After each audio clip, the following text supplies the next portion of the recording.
Nina. Thanks so much for joining me today. Today I'm here with Neat and Tangled, featuring a fun recessed panel and Distress ink watercoloring. I'm going to be using the new Succulent Journaling Card stamp set and also the coordinating dies. These just came out this past month, and I really love how this card allows you to create such fun and easy cards really quickly. I'm going to be pairing this up with the Bible Journaling stamp set. This has a lot of really great words in it.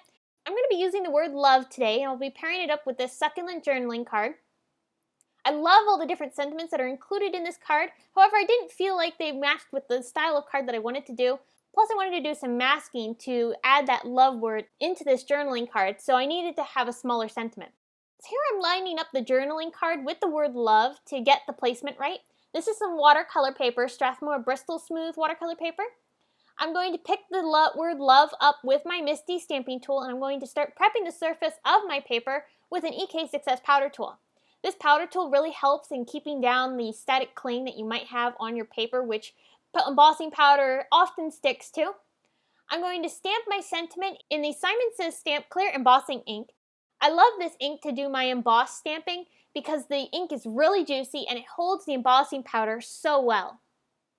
I'm heat setting this in some white embossing powder from Ranger, using my Wagner heat gun to go ahead and melt the powder.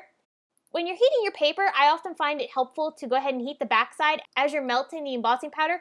That just helps cut down on any warping. I also stamped the word love on a piece of sticky note, and I'm just going to trim around it very loosely just to create a simple mask. I don't need this to be perfect because I'm just trying to create an area around the word love. That way it doesn't get stamped over top of with the succulent card. I'm going to line this up right over top of the word love to make sure I get the placement right, and then I'll go ahead and pick this up with my Misty stamping tool as well. I'm going to be stamping this in the same Simon Says Stamp Clear ink because I'm going to heat emboss this with some white embossing powder as well. Just again, I'm going to prep the surface of my paper with the powder tool before I go ahead and stamp this down. Now I'm taking my heat tool once again and melting the white embossing powder that I've applied over top of the wet ink. I'll just go ahead and heat set this until I have all the embossing powder completely melted. For my watercoloring, I'm going to be using a variety of distress inks here. I've got Evergreen Bough, Seedless Preserves, Tattered Rose, Bundled Sage, Ice Spruce, Ripe Persimmon, Dried Marigold, and Fired Brick. I'm going to be using all these colors today to do my watercoloring. I'm going to be smushing them onto a makeshift palette that I've created using a page protector and a piece of white cardstock inserted in between. This palette allows me to see all the colors in their true form.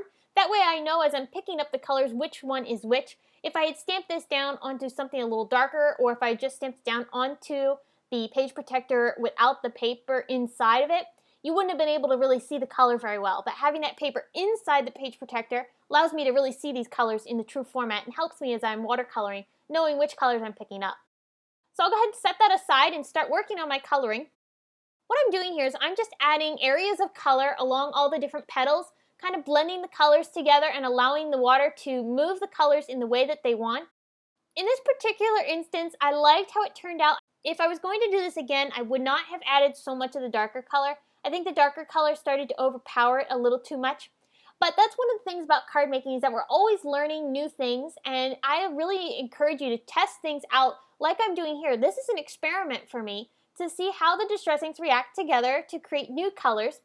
And I also probably would have not added such darker colors to the background. The colors all match together well. It's a good color combination. But for this particular card, I think I would have changed things a little bit had I been redoing this card again. I'll go ahead and keep adding color to this panel. I did multiple layers of color, so that way I could get the color saturation that I was looking for and also create extra layers.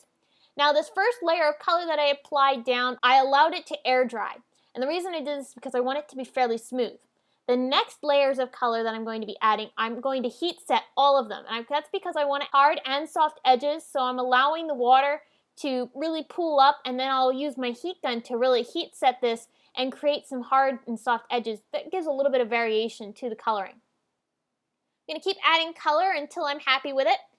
I went ahead and dried it, and now I'm going to go ahead and take my distress sprayer and add water droplets. I'm going to cover this entire panel with the water droplets to get some nice texture. I let it sit for about a minute. This video is sped up quite a bit. I'm going to go ahead and blot this dry with my rag, and I'll go ahead and work on another layer of color. I'm going to add a little bit more green to the background because I felt it was getting a little too gray. So I'm going to go ahead and add some darker color. I'm using the evergreen bough and the bundled sage. I didn't add any more of the ice spruce. I didn't want to have this to be too gray. So I'll go ahead and add that in, and I'll go ahead and heat set this.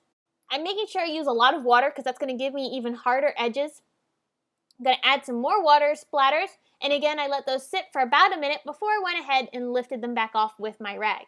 Now again, I really like how this turned out. I think it turned out really interesting.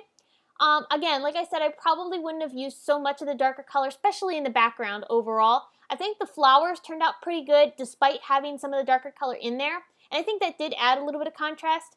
But I think if I had done this again, I would change the color of the background and maybe not make it quite so dark. So I'll go ahead and heat set some splatters that I've applied down. I'm going to add another layer of color. I'm adding a little bit more brighter colors, trying to brighten up this flower a little bit more. I'm also adding in some of the darker colors in areas. And again, it's just kind of playing around with the color and allowing it to mix and blend and really just let the water and the paint do whatever it wants and really create some fun color and variation to this flower. So here's the finished panel. I'm going to go ahead and die cut this using the coordinating frame die that goes with the Succulent Journaling Card die set. I'll go ahead and run this through my Big Shot machine. I'm now taking an ivory cardstock card base that I've created using some Simon Says stamp cardstock. I'm going to apply a new stencil from Neat and Tangled over top of the card, and I'm going to start applying some ink using a brush. You can use stencil brushes to apply distress ink. In this particular case, this is not one of those clarity stencil brushes that are pretty popular right now. This is actually a makeup applicator, and it works just as well. It's a really great way to apply the ink over top of the stencil in a very soft and very pastel format. I'm using Tattered Rose here because this of course is a very light color as it is, but it's going to be even lighter, and I'm not going to have any really dark areas that you might end up getting with the Distress Ink ink blender tool. So I'm going to go ahead and keep applying this over top of the stencil until I have it completely covered. Then I'll go ahead and remove the stencil, and you can see that gorgeous soft pattern that we have in the background. Because I was trying to get the feel of the card to have a little bit more of a variegated look, I allowed some areas to have darker colors than others. I'm going to die cut this card base using the same frame die that we used to die cut our watercolor panel. I'll run this through my Big Shot machine as well, and then I've opened it up and I'm applying foam tape along the back side of this frame. So on the front side is the stenciling that we did, and this is going to be the inside of the card. We're going to have our watercolor panel behind the front of our card base. So this is going to allow it to have a recessed window to look into the card. I need to have a backing piece to be able to both hide the foam tape and also the watercolor panel to give it a nice smooth back, but I also need a place to be able to attach my watercolor panel. So I'm applying a piece of white cardstock to the back side of the front of the card. Once I have that together, I'm going to go ahead and put ATG adhesive on the back side of my watercolor panel, and I'll go ahead and fit that into the little frame area of our card front. And I love the neat design of this recessed panel. I think it's something fun and different that you can do with your cards, and I encourage you to try it out in a variety of different ways because there are many different ways that you can use the recess technique in your card making. To finish this off, I've added a little bit of hemp to the top portion of this card, and I'm also adding some pearl colored sequins to the card. This is a fun sequin mix from Neat and Tangled. I have all that linked below in the video description and also over on the Neat and Tangled blog. So I'll go ahead and glue those down. And then my final finishing touch was that I felt it needed to have a little bit of gold. So I'm taking my Fine Tech Gold watercolors and I'm going to first add some splatters.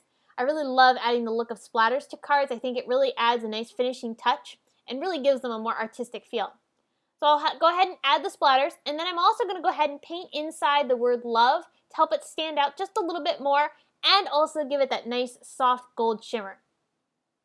So that's going to do it for me. I hope you've enjoyed and got some inspiration on using the Succulent Journaling Card stamp set and the coordinating dies to create a fun recessed panel, as well as some ideas on how you can use your distress inks to really play around and come up with fun ways to be able to create some fun effects in your watercoloring.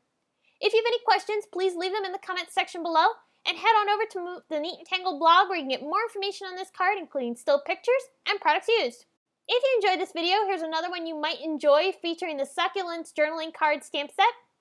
Please give this video a big thumbs up, subscribe to my YouTube channel, and you can connect with me on social media at Facebook, Instagram, Pinterest, YouTube, as well as my blog. Thanks so much for watching. We'll see you again soon.